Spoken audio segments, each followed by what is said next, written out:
دعوتم لدمج دول الخليج في كيانات أكبر، ما الذي دفعكم إلى هذه الدعوة؟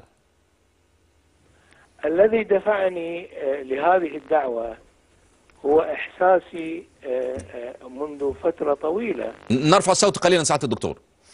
الذي دفعني لهذه المطالبة نعم.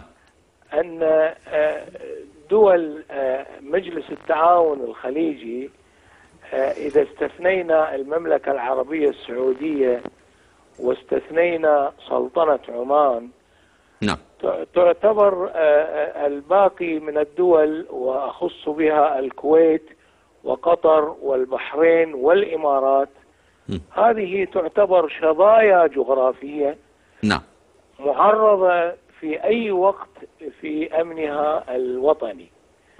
ولذلك قلت أحسن طريقة لتحقيق أعلى درجة من الأمن الوطني، أعلى درجة من ضمان الأمن الوطني، هو أن تتحول هذه الشظايا الجغرافية إلى كتلة كبيرة تستطيع أن تحقق الحد الأدنى من متطلبات أمنها الوطني.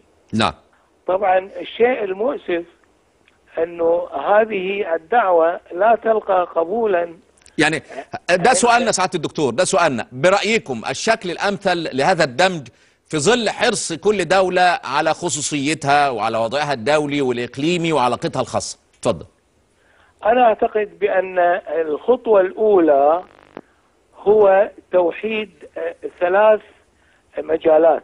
نعم. المجال الأول هو في توحيد السياسة النفطية في التعامل مع الحليف الغربي والسوق الغربي. نعم.